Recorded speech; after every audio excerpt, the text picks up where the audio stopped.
This conference will now be recorded.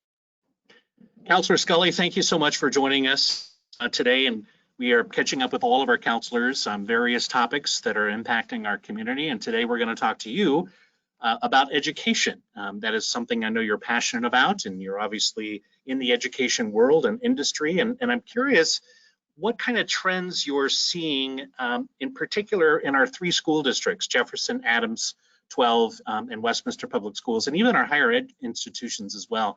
What sort of trends are you seeing as it relates to the pandemic? Well, thank you, Greg, for having me today. And yeah, I do work in education, and I have a lot of interaction with all of our districts and our community college, which is actually where I am employed full time. So as you said, Westminster has 3 school districts. And what we are hearing is that they are all dealing with COVID and the pandemic and in their own ways. They all have tried different things. Some have gone back to school in person right away. Some have waited and tried online for a little while. And then some have decided to do a hybrid. So we see them trying all different things and working with their students. You know, often in education, there's an effect called a Matthew effect, where those who are most able to benefit from the introduction of technology, such as children with educated parents and good teachers who live in prosperous communities, are indeed the ones who actually benefit the most.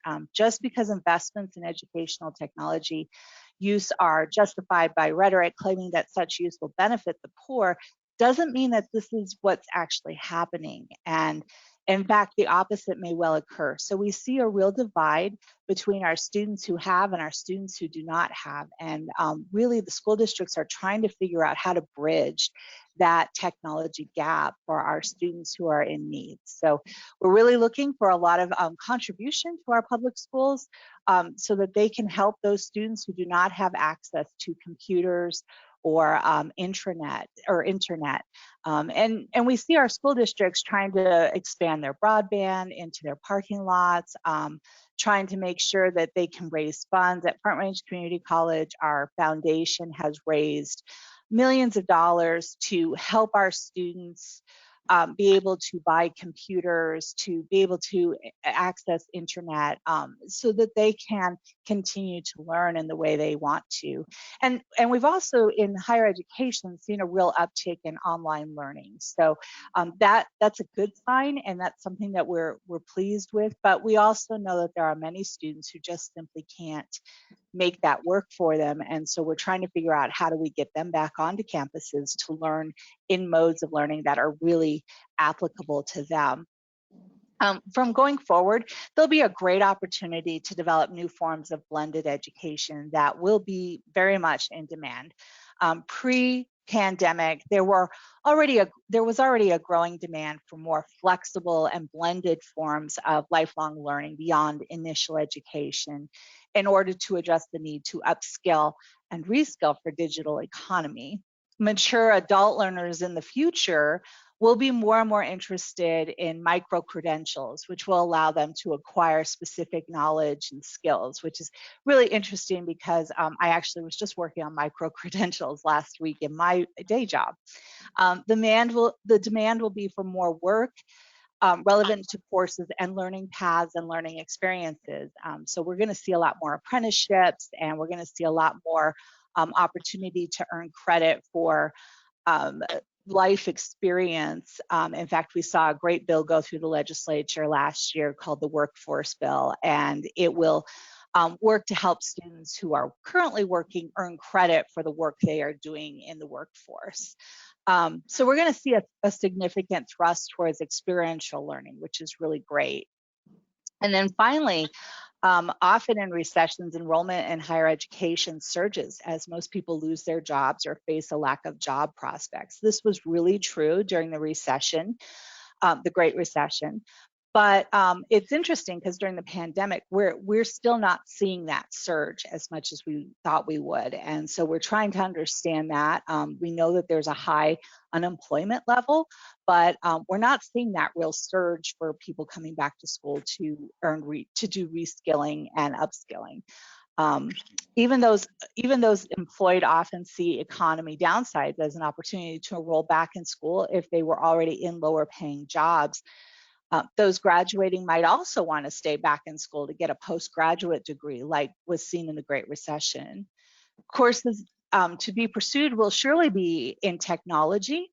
Obviously, during the pandemic, we have seen that technology is going to be the wave of our future. I think most of us are probably working from home. I know I am. And I have all these computers and I have to be on networks and I have to understand the technology. And thank goodness there are people who are trained in the industry who can really help us, those of us who are not maybe technologically savvy, hook up at home and figure out how to work from our new locations. But vocational courses may also see a significant uptick. Colleges and universities are not really geared to cater to these domains yet, and the private sector is mostly very opportunistic, shallow and a little expensive, but they are creating all kinds of certificates available to their employees. And with that, higher ed is actually looking to take advantage.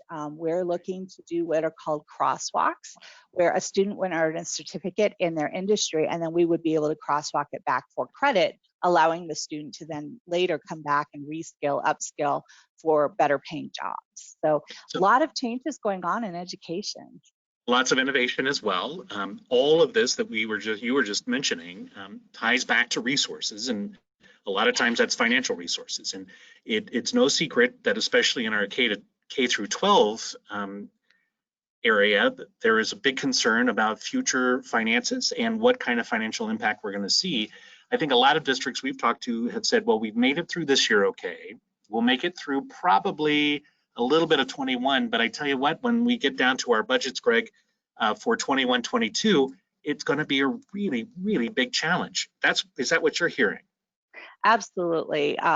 You know, we were already hit hard after the Great Recession in education with lack of resources, and certainly we experience having to really budget around the use of Tabor and the different amendments in our state that limit how we can spend our money and where we can spend our money. So yes, the funding for education is really hard hit here in Colorado, and especially this year. And you're right, this year, you know, things were bad, but they weren't terrible because we received a lot of federal funding and a lot of funding from the state and the counties. We were able to access CARES Act, and there were a lot of grants offered. And some of that we're seeing for next year already. But what happens when all of that goes away and we don't have those opportunities anymore, and now we have to figure out how to fund on our own? So yeah, there definitely is a budgeting balance that we're trying to understand and try to work with in education. It's definitely more challenging, and we're not exactly sure what the education funding picture will look like for K-12 in the months ahead or the years ahead. And given that states are primary funding sources for K-12 public education, schools can expect big budget cuts this coming year and likely for years to come. Worse yet, these deep cuts are coming at a time when many school budgets have still not recovered from the Great Recession, and now they're trying to balance another pandemic on top of it. So it is a kind of a grave story. Hopefully taxpayers and voters will come together and really figure out how we can help our children. And you know, I always say, to me, education is a foundation of any community, and that's where we really want to put our resources. Our kids are our future, and if we are not investing in our kids, we are not investing in our future. And I always remind people that, remember, you may not actually be touching the education system. Maybe you feel that education doesn't affect you, but all of us are going to end up in the end with medical needs and being taken care of, and the kids that we're educating today are going to be the ones that are taking care of us later. So we want to make sure they have the best education so that we're getting good care in the end for those of us who are older and moving forward. So I really believe in really supporting our kids and our youth, making sure they have the best education possible. And that means we have to give money to our public education partners and make sure they have what they need to do the best they can to educate our kids and prepare them for the future. We only have a couple of minutes left, so I think that would be my final question to you. What is your call to action for the Westminster community as it relates to education? Vote. Vote, vote, vote. You know, your voice is important, everyone, and you need to share that voice with us and tell us where you want your priorities. Where do you want your money to go? And I hope you will prioritize education. Again, it's the foundation of our community. If we don't educate our kids, we're not going to have the resources we need later. They are our future, and we need to invest in them and give money to them in any way we can. So number one, vote. I have always been a lifelong voter. I am an activist. And this is really, voting is my primary call. My second call is education. Educate yourselves and find out the facts and then figure out how you can help because education needs your help and our kids need your help. Councillor Skulley, thank you so much. Thank you.